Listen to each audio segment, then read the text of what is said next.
The carriage stopped at the iron gates of Ravenshollow Manor on the worst night of my life, and the rain came down so hard against the lacquered roof that I could barely hear the driver tell me to step out.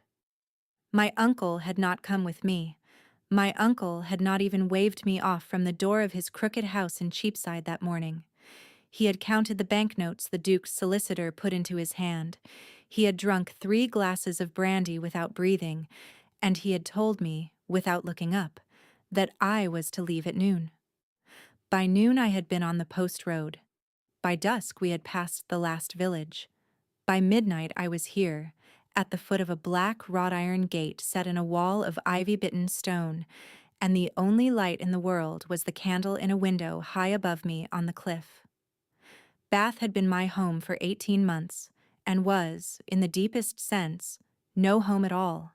I had spent my evenings there with a piece of mending on my lap and a book of Cowper's poems open beside it, and I had pretended, for both our sakes, that I did not hear the cards being dealt in the room below me, or the rough laughter of the men who came at 9 and were still there at 3. He had lost the final hand on a Tuesday. I knew it because I heard the silence. The cards in the room below had stopped, and the laughter had stopped, and one chair had scraped back, and the front door had opened and shut, and the men had gone out into the wet street, and my uncle had not come up to bed. I had sat on the top step of the dark staircase in my nightdress with a shawl over my shoulders, and listened to him weep in his study below, very softly, the way men weep when they have not done it since they were children. I had not gone down to him. I had known, with the cold certainty one knows things at 3 in the morning, that the weeping was for himself and not for me, and that whatever had been lost was something a niece could not return. In the morning he would not meet my eyes. He sat at the breakfast table with the newspaper folded the wrong way and a cup of tea that he did not drink, and he said, to the salt cellar between us, that a carriage would come for me at noon, and that I was to take only 1 trunk, and that I was to wear my best gown beneath my cape. He said it had been arranged. He said it had been settled. He said it was for the best. He said it 3 times, each time more quickly, as though he were trying to outrun the words. I asked him, very quietly, what had been arranged. He poured a fresh measure of brandy into his tea. He said the name of the man, and he said the place, and he said the sum. He did not say the word marriage. He did not need to. He stood up from the table without finishing his cup, and he went out, and he did not return until the carriage was at the door, and even then he did not come into the hall to see me off. He sent the maid down with my trunk. He stood at the upstairs window with his back half turned to the glass, and as I climbed up into the post-chaise, I looked up at him, and I saw him lift one hand to the curtain and pull it across, very slowly, so that the last image I had of my mother's only brother was of a curtain being drawn against me by a hand that would not be still. The road north was 2 long days. The first day we ran southwest across the chalk downs in clear, cold weather, with the sky the high pale blue of a well-washed sheet, and I sat in the corner of the carriage with the small leather traveling bag on my lap, and the diary and the Cowper inside it. And I looked out at the hedgerows and the sheep and the small white villages and tried to think of nothing. By Salisbury the weather had turned. We stopped at an inn on the green called the Black Dog, with a low-beamed parlor and a fire that smoked, and a landlady who looked once at my face and once at my single trunk, and brought me a bowl of mutton soup and a cup of mulled wine without my having to ask, and refused, very firmly, when I tried to pay her, to take a penny from me. I slept that night in a narrow bed under a sloping roof, with the rain beginning against the small leaded window, and I did not sleep well. I dreamed my mother was calling me from the next room, and when I rose to find her, the room was empty and the bed was made. The second day's road was worse. The rain hardened into a steady cold sheeting downpour by mid-morning, and the wind rose at noon, and by 3 o'clock the carriage was pitching and groaning through ruts the depth of a man's hand. We changed horses twice in villages whose names I did not catch. The driver, a thin, sour Cornishman with a pipe he did not light, came once to the carriage door to tell me that we were on the last stage, and that the cliff road was bad, and that I was to hold to the strap if I valued my teeth. I held to the strap. I valued my teeth. The light went out of the sky in degrees. We climbed. I felt the road change beneath the wheels from soft mud to hard rutted stone, and I felt the air change from the inland damp of fields to the colder, salt-bitter weight of an air that had crossed open water. The carriage tilted hard to the left at one bend, and I saw, through the streaming window, my first sight of the cliffs. Black, wet stone falling away into nothing, and below the nothing, very far below, a gray, heaving sea the color of pewter, and on the far edge of the cliff, set against a sky boiling with cloud, the dark mass of a house. It was bigger than I had let myself imagine. They said he had killed his first wife. They said he kept her body in the east wing in a glass case.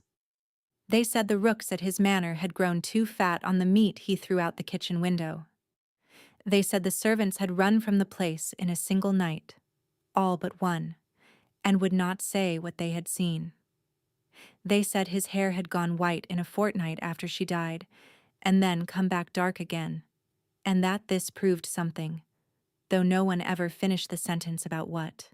They said he had loved her so terribly that he could not bear her death, and they said in the very next breath that he had been the cause of it, and they did not seem to feel the contradiction, because the world prefers a story it can repeat to a story it has to think about.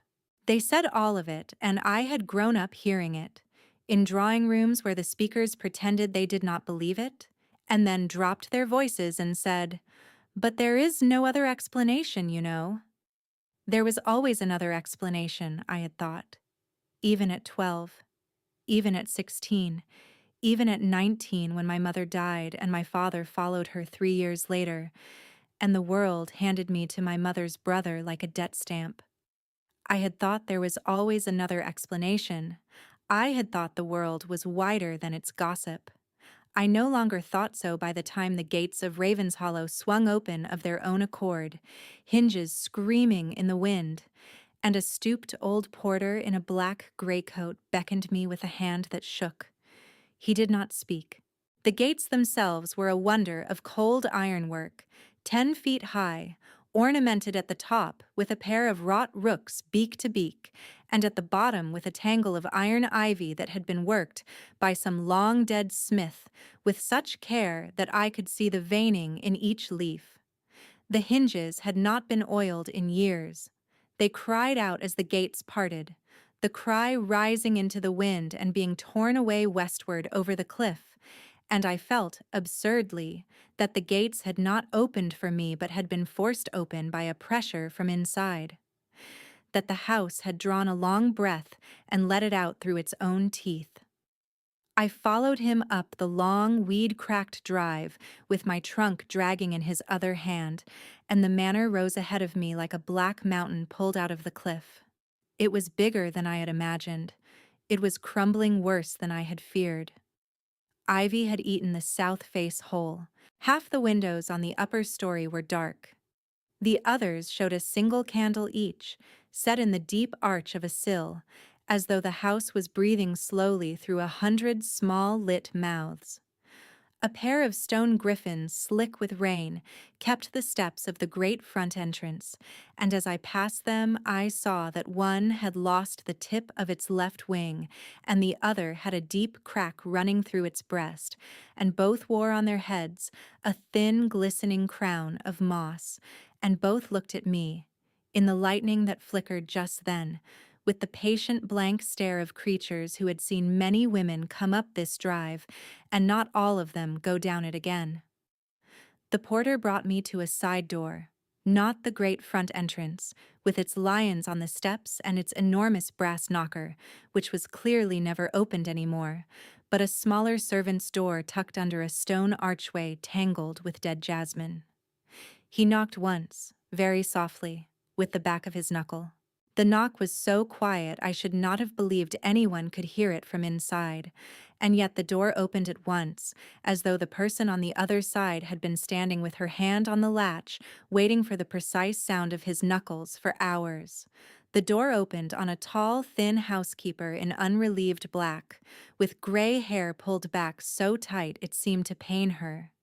She had pale, almost colorless eyes, and a mouth set in the shape of a person who has not been asked her opinion in 20 years and would not give it if she were.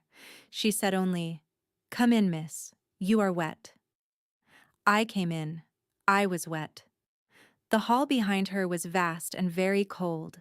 The candles in the wall sconces had long, leaning flames that pulled toward the door I had just come through, as though even fire wanted to escape this house. The floor was black and white marble cracked in 3 places. A staircase climbed away into shadow. Somewhere, very far above me, a clock struck 11. "His Grace will not see you tonight," the housekeeper said. "He never does on the first night. You will be shown to your rooms. You will dine alone. Tomorrow, you will be presented." "Presented," I repeated, because the word seemed wrong in my mouth, like the wrong shape of bread. "As his wife," she said. Then, as though it cost her to be kind, she added, "Miss, there is dry linen on the bed and a fire is laid. If you should hear the house at night, do not follow the sound of it. Do you understand me?" I did not understand her. I said I did. She turned without another word and led me up the great cracked staircase, and at the top she turned right. And at the end of a long candle-lit corridor she opened a door, and the room beyond it took my breath out of my body. It was a woman's bedchamber. It had been a woman's bedchamber for a long time, and not for a long time at once. There was a pot of dried lavender on the mantelpiece. The fire that the housekeeper had said was laid was indeed laid, but it was a fresh fire, fresh kindling, fresh logs, laid that very afternoon for me, in a grate that had clearly held no fire for years before today. "Whose room was this?" I asked. The housekeeper did not turn. "Her Grace's, miss, the late Duchess. He has not changed it in 7 years. He will not enter it. You will sleep here tonight because there is no other wing fit to receive a lady, and he will not ask if you slept well." She closed the door behind her, and I was alone with another woman's life. A little while later, long enough that I had unpacked the small contents of my trunk and laid them on the dressing table beside the silver brush and its 3 long dark hairs, there came a soft knock, and the housekeeper returned to say that supper was set in the great hall below and that I was expected. I did not ask whether the master would be present. His chair, a tall carved oak chair with a velvet cushion the color of a blackberry, had been pulled out from the table by perhaps an inch, as though the man who would not come to it had nevertheless given the housekeeper instructions that it be set as if he might. At the other end, at his right hand, though 12 feet of bare oak away, there was a place set for me. The same plates, the same glasses, the same family rook on the handles, a small posy of 3 white roses in a silver cup. I sat down. The housekeeper served me herself, because there were no footmen, only her, and she did it standing very still at my left elbow, refusing to eat, refusing to sit, refusing to fill the silence with a single word that might have made it bearable. I ate a clear soup of leeks. I ate a portion of fish I could not afterwards recall the name of. I ate 3 small forkfuls of a roast pheasant with red currant jelly. I drank half a glass of a dark wine the color of his place at the far end of the table. I tried twice to ask the housekeeper whether he ate in his rooms or whether he simply did not eat, and she answered only the second question, with a slight inclination of her head, and the answer was not yes and not no, but something in between that I could not read. The candles in the candelabra burned slowly down. The wind beyond the high black windows pushed against the glass like a hand. I sat at one end of an enormous table and looked the length of it at the empty chair at its head, and I understood, more clearly than I had understood anything else that day, that I had been brought to a house in which someone had been eating alone, every night, for 7 years, with the place across from him laid as though tomorrow she might come in. When I had finished what I could finish, I thanked the housekeeper, and she nodded, and she walked the length of the table and stopped, and she lifted the empty wine glass from the place set for him, and she carried it back to the kitchen as one carries something that has been blessed. I should have refused. I should have walked back down the stair and into the rain. I had nowhere to go, and no money to go there with. And the truth, which I had to look in the eye eventually that long night, was that even if I had had a fortune in my reticule, I would not have left. I had been a curious child. My mother had said, with a small, patient sigh, that curiosity would marry me before any man did. She had been right. I was here, and I wanted to know. I sat down on the edge of the bed. I sat down very carefully, as though the woman who had once slept here might wake. The mattress took my weight without protest. The candle on the bedside table threw my shadow onto the canopy of stars and made them pulse, very slightly, in time with my breathing. I thought of my mother. She had died of the same fever in the same week as the cook's eldest girl, in our small house in Surrey, the spring I turned 20.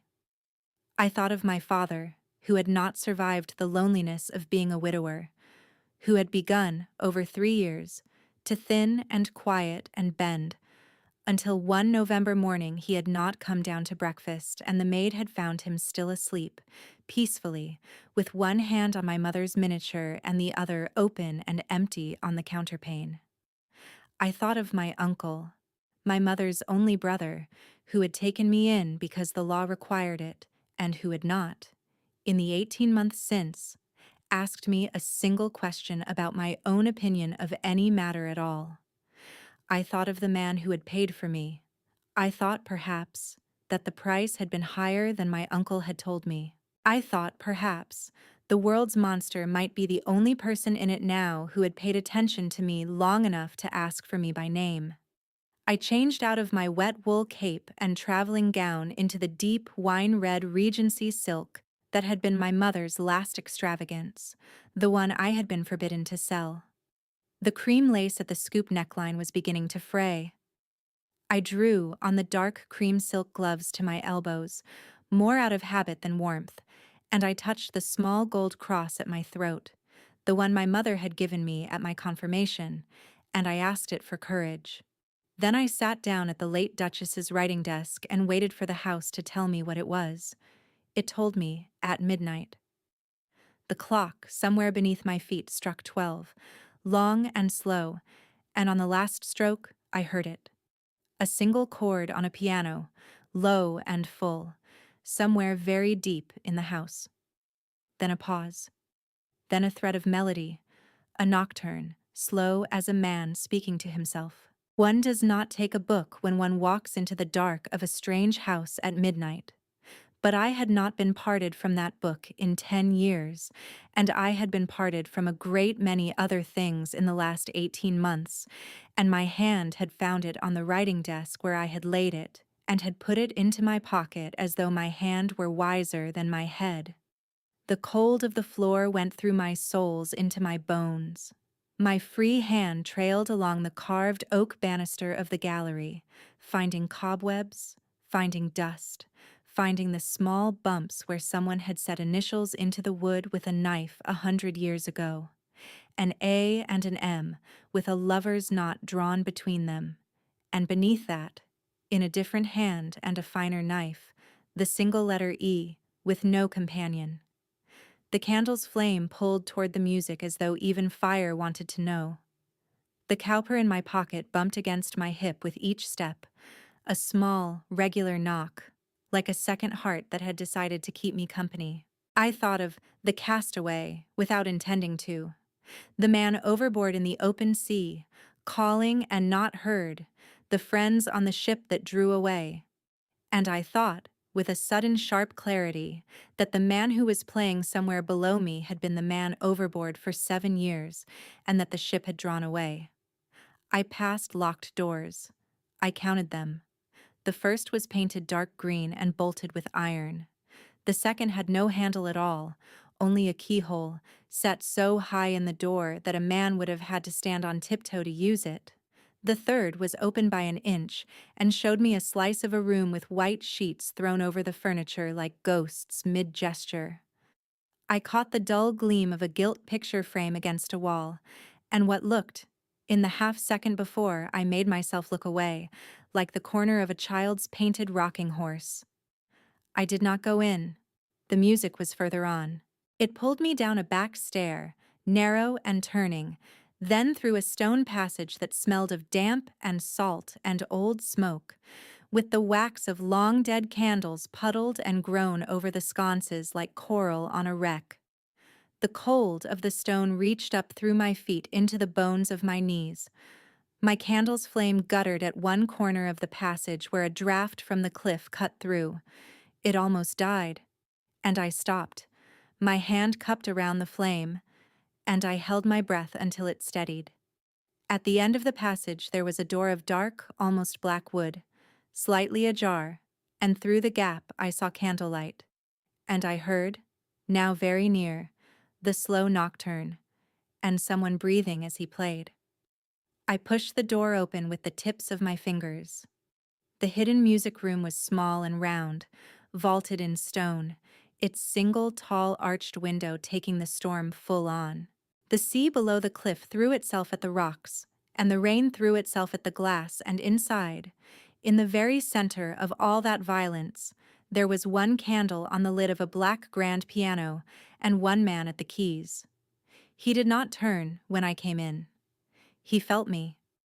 I saw his shoulders register me, the small tightening between the wings of his back, the way a man's body knows a door has opened behind him before his ears have caught the sound. He played 4 more bars of the nocturne. Then his right hand fell from the keys to his thigh, very slowly, as though it had grown heavy on the way down, and his left hand stopped above the keys without sounding them, and the candle on the lid of the piano shuddered in some small movement of the air that had come in with me, and the flame leaned toward the door, toward me, and recovered. The silence that came after was louder than the music had been. "You should not be here," he said. His voice was low and quiet and beautifully educated, the kind of voice that did not need to be raised to be obeyed. He did not turn his face to me. The candle on the piano lit only the right side of him, the line of a sharp aquiline nose, a fine Roman jaw with neat short stubble, the corner of a mouth that did not seem to know how to smile. The other side of his face was in pure shadow. His hair was dark and wavy and fell to his collar. He wore a fitted dark indigo tailcoat, a black silk waistcoat, a white cravat tied loosely at the throat, fawn breeches, polished black boots, the dress of a gentleman who had been playing, alone, at midnight, and had perhaps been playing alone at midnight every night for 7 years. "They told me not to follow the sound," I said. My voice came out thinner than I had wanted it to. "I followed it anyway." "Yes," he said. "I heard you on the stair." He paused. "You are very quiet for someone with shoes." "I have no shoes," I said. "Your Grace," I said, because some part of me remembered manners even barefoot in his cellar. "I have been brought here tonight in a hired post-chaise paid for with a sum of money that I assume you placed in my uncle's hand, because he had lost it at cards to someone who could not be told no. I do not know you. I do not know this house. I do not know what has been done in it. I have been told to sleep in your dead wife's bed. I have been told not to follow sounds. I have been told you are mad. I will go back to my rooms when I have decided whether any of those things are true. Until then, please, sir, play." For a long moment he did not move. The storm hit the window. The candle guttered and recovered. Then, without taking his eyes from mine, he turned back to the keys and began the nocturne again, from the beginning, very slowly, as though he were afraid the wrong note would frighten me away. I sat down on the stone bench under the window and listened. He played to the end. He played a second piece, simpler, a folk air I half knew. He played a third that was his own, I think, because no one else would have written the sadness into it that he wrote. When he stopped, the storm had quieted by a degree, though not gone. He closed the lid of the piano carefully, as though it were a sleeping thing, and he stood, and he came to me. He did not touch me. He stopped one pace away, well within candlelight, well within the rules of decency a duke owed to a woman who was, technically, by morning, to be his wife. "What is your name?" he asked. I told him. He did not tell me his. He did not have to. "You are not what I asked your uncle for," he said. "What did you ask my uncle for?" "A wife who would not ask questions." "Then you have been very poorly served, sir." A breath went through him that might, in any other man, have been a laugh. It was not quite a laugh. It was the place where a laugh had once lived and had been boarded up. "Go to bed," he said. "Use the Duchess's wing only tonight. Tomorrow we will find you another room. I do not require you to sleep where she slept. I do not, in fact, require you to do anything. You will be safe in this house. You will be fed. You will have any books you wish from the library. If you write to your friends, your letters will leave by the morning post. If you wish to leave, I will give you a sum of money sufficient to set yourself up modestly in a town of your choosing, and I will not pursue you, and I will not name you. You will simply go. Do you understand?" "Then why did you buy me?" I asked. He looked at me for a long time. The candle on the piano burned low. The storm muttered. I thought, he is not going to answer. I thought, he is going to send me out of this room and never see me alone again. He said very quietly, "Because your uncle was going to sell you to someone else." I do not know what I had expected. It was not that. "Go to bed," he said again. "Please." I went. I went barefoot, with my candle, and at the door of the music room I turned to look at him, and he had sat down again at the piano, and he was not playing. He was only sitting, his hands flat on the closed lid, his head bent. He looked, in that moment, less like a mad duke, and more like a man who had been carrying a weight on his chest for so long he had forgotten he was permitted, ever, to set it down. I went back to the Duchess's room. I did not sleep. I sat at the writing desk by the window in my deep wine-red gown and my dark cream gloves, and I watched the storm thin and the first gray suggestion of dawn appear over the cliff, and I thought a great many things, in the order one thinks them at 4 in the morning when one has not slept, and the candle is burning very low. The days that followed taught me the geography of his avoidance. He came down to the breakfast room each morning at 8:30, dressed as carefully as if he were riding into the city, fresh cravat, polished boots, hair combed back from the scar at his temple. And he ate, in silence, 3 slices of dry toast and a single cup of black coffee. And he read the previous week's London paper as though it had only just arrived, which in this part of the country was nearly true. He rose when I came in. He inclined his head. He said, "Good morning," and he said it as if the word were a small fragile bowl of water he was carrying across a room without spilling. He waited until I had been seated by the housekeeper. He sat down again. He did not look at me directly. He did not exactly look away.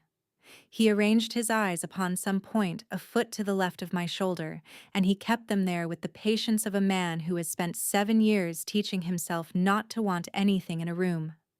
I did not press him. I had decided, in the gray hour after the music room, that whatever was wrong in this house could not be reasoned out of him by force. If he would not come to me directly, I would walk a wide circle around him and let him come to the edge of it in his own time. So I made myself, in those first days, into a piece of weather.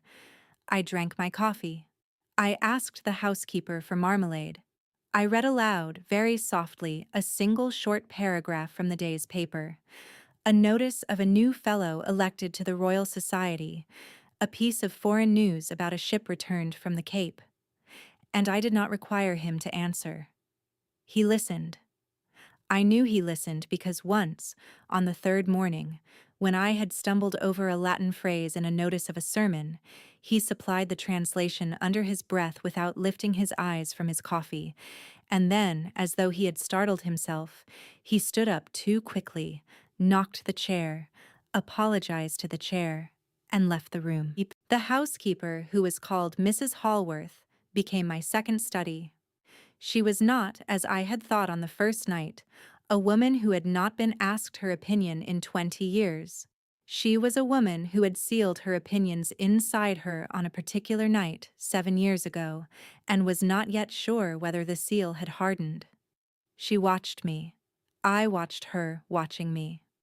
On the second afternoon she brought me, without my asking, a small pot of quince preserve from her own stores, and she said, "Her Grace was fond of it, miss." And she watched my face for what I would do with the sentence. I thanked her.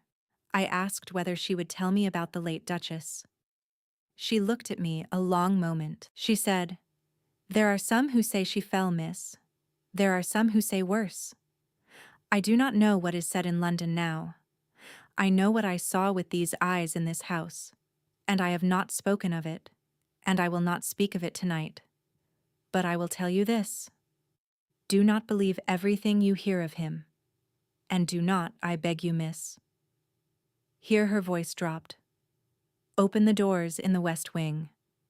Whatever you find behind them, you will be sorry for. Some doors are locked because their master is cruel, and some are locked because their master is kind. The doors of this house are the second sort." She left the quince. She left me with a coded warning I did not yet know how to crack. I did not open the doors of the west wing. I noted, however, that she had said behind the doors there was something to find. I thought of the way he had said please, the second time, when he had asked me to go. I thought of the way he had not lied to me about my uncle, when he could have. I thought of the housekeeper's careful kindness with the linen and the laid fire, and how that kindness was not the kindness of a woman afraid of her master.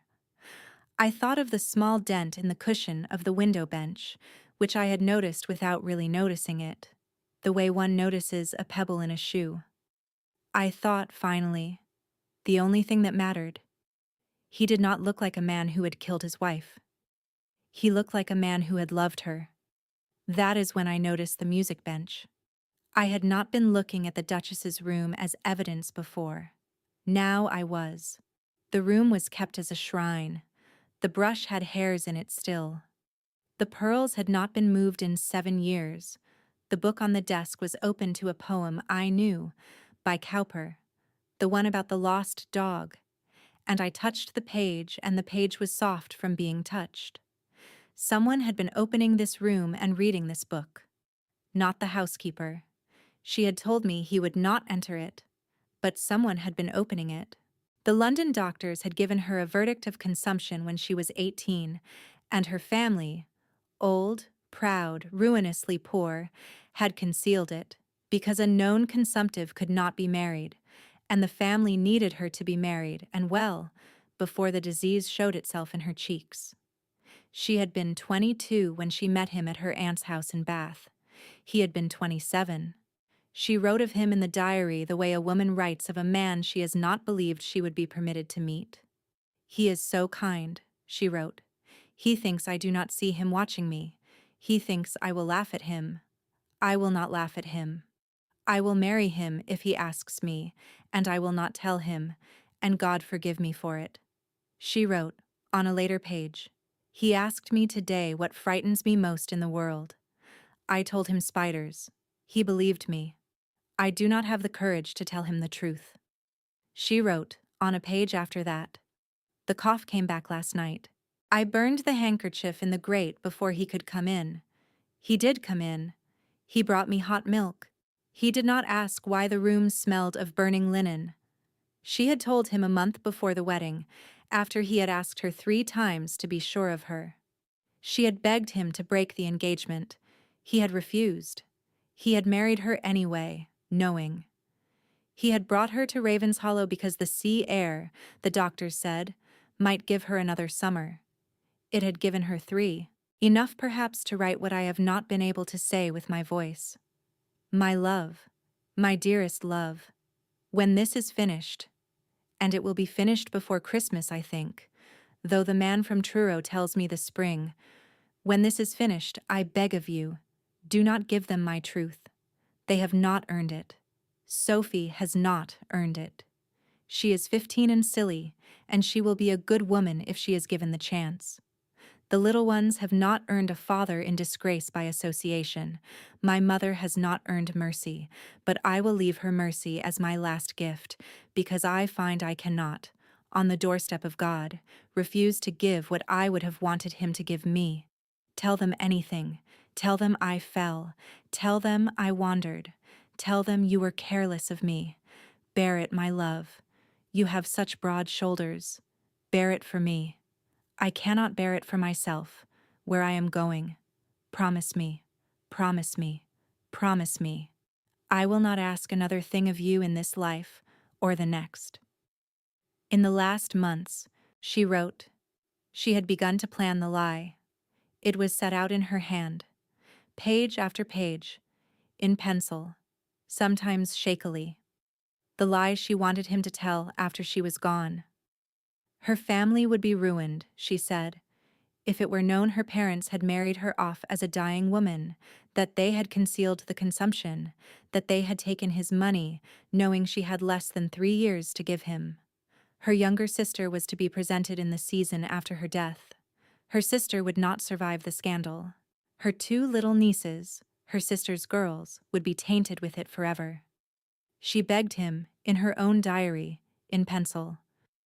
I beg you, my love, when I am gone, do not tell them I was sick. Tell them anything else. Tell them I fell. Tell them I wandered onto the cliff. Tell them you opened the wrong door at the wrong moment. Let them say of you what they will. Let them call you careless. Let them call you a brute. Let them call you, if they must, a murderer. You have shoulders for it. My family does not. Promise me, promise me, promise me. There was a final page in stronger ink, in his hand, not hers. 3 words. I promise you. I closed the diary. The dawn was full now, gray and washed and very still. The storm had blown itself out across the sea. I put on my slippers. I put my hair back up.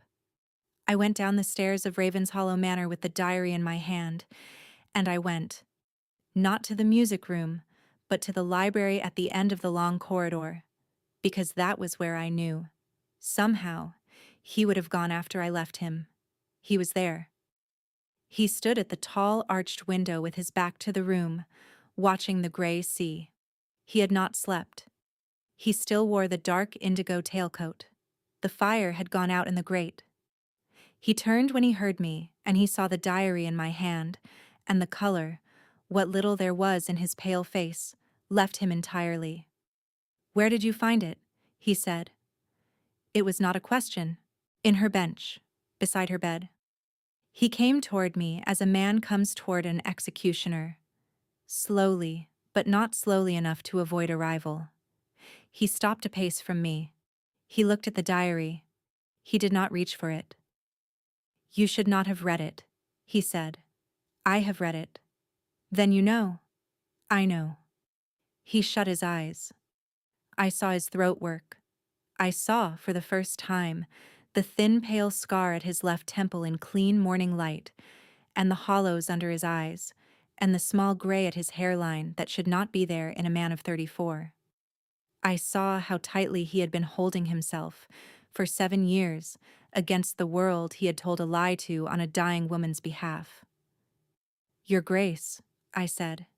Don't, he said. You are not mad. I am not. You are not a murderer. No. You have been called one for 7 years. Yes, because she asked you to be. He could not speak. "It is yours," I said.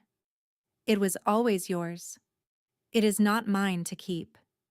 "You could have used it," he said. His voice was rough. "You could have left this house with it and shown it in any drawing room in London, and the world would have apologized to me by Christmas. I will not do that." "Why not?" "Because she asked you not to," I said.